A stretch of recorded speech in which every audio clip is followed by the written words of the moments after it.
Autoimmunity is on the rise around the globe, with it affecting an estimated 50 million Americans. And diet has been proposed as the risk factor, but has been largely unstudied until now. Joining me in the studio to discuss their investigation between diet and autoimmune disorders are Iosif Gershteyn, a systems immunologist at Ajax Biomedical Foundation, and Dr. Leonardo Ferreira, a molecular immunologist and human genome engineer at the Department of Surgery at University of California, San Francisco. Thank you very much for joining me today. This is a very interesting topic, and one that, as I stated, hasn't been studied that much. So why did you decide to do this study? Well, we decided to do this study because we really wanted to systematically interrogate the relationship between diet and autoimmunity.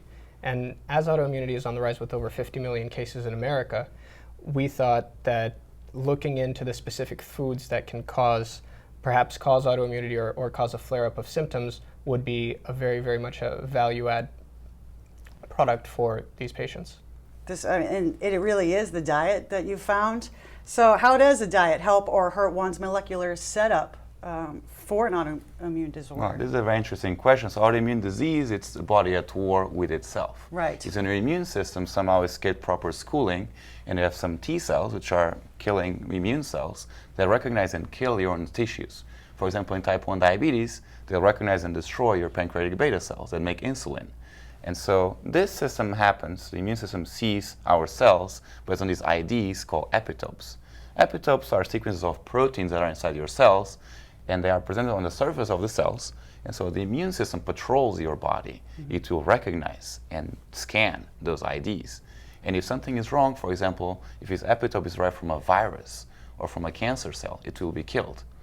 Mm-hmm. And in this case, the immune system sees your own epitope as something bad. Right. And so food also has proteins, and so these proteins will get processed by your body and become also epitopes, which in certain cases can be presented in an inflammatory context. For example, it depends on your diet. If you have a high-fat diet, high-sugar diet, processed foods, this could lead to food being presented to your immune system as something dangerous, something right. inflammatory. And then your body will start attacking that or itself. Correct. In that regard. So what were you looking for, I guess, in foods that we eat, I guess, every day? What kind of foods were you looking for? Well, we started out with a sample of 14 commonly consumed plants and animals. And what we did is we looked at the components of the protein. So the protein can be divided into peptides, and peptides further divided into epitopes. And so we looked at about 18,000 autoimmune-associated peptides, human autoimmune-associated peptides, and looked for overlap between those epitopes and the epitopes present in these 14 organisms. So we looked at pork, beef, lamb, as well as rice, quinoa, just a wide variety.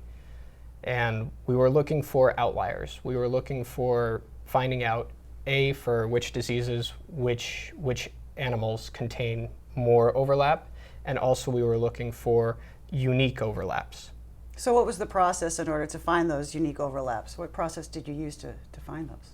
Well, so we started by really taking these 18,000 protein epitopes that have been previously implicated in autoimmune disease, and then we lined those up with the complete protein sequences of these 14 organisms. So pig, duck, quinoa, rice, etc. Right. And so we mapped those and we built this massive database where we can now go and cross-check each of these epitopes in animals in each specific human autoimmune disease.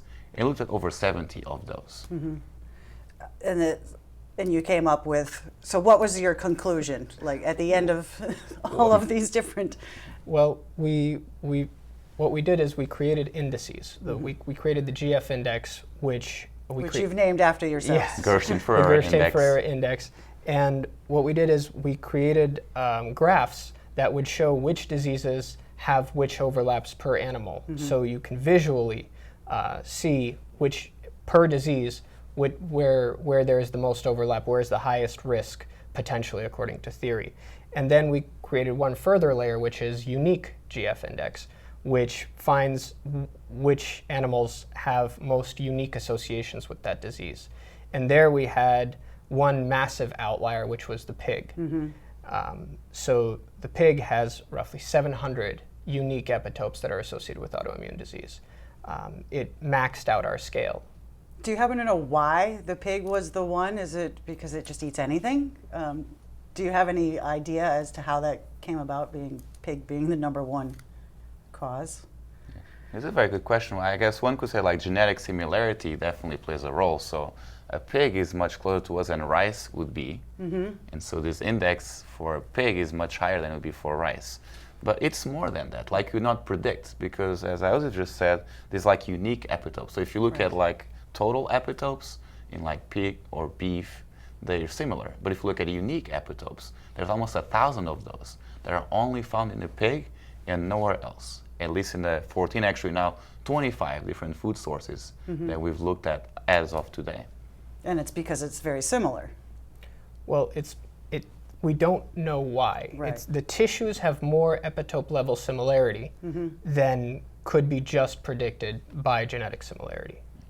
But this study that you've done will now help further studies. So is that on the agenda, not necessarily from you, but in the future for other studies to happen to take a closer look at the pig perhaps, or other factors that may cause an autoimmune disorder? Absolutely. So the first thing we're doing is we're extending the database. So right now we're up to about 25 animals. Okay. Additionally, we are trying to communicate with other researchers and share the epitope level data on the published GF index. And where this could lead is hopefully much better, more integrated dietary recommendations for autoimmune sufferers. And that's the bottom goal, or I guess I should say the main goal is to get people to avoid having an autoimmune disorder, because as you say, it attacks. Your body's attacking itself at that point. Correct. There's been many books written about this, and we hope that we bring like added value, because of a systematic analysis of this problem, and it's an immune problem, so use immunology to understand this problem. And so actually our first paper got published this month. It's Journal of Autoimmune, of Translational Immunity. It's available online, open access. If you just Google Immunodietica, we're the first and only result on Google, and so you'll find our finalized first paper. And that's where you can find all of the information, that more than we've just discussed today, in more detail. We can find out more from the Immunodietica. I'm sorry, I can't really say that word. Immunodietica. Thank you. Yes, Yeah. so more people can find it that way. Well, thank you very much for sharing this study. It's very interesting, and I can't wait to see what happens next. Thank you so Thanks much. for having Thank you. us.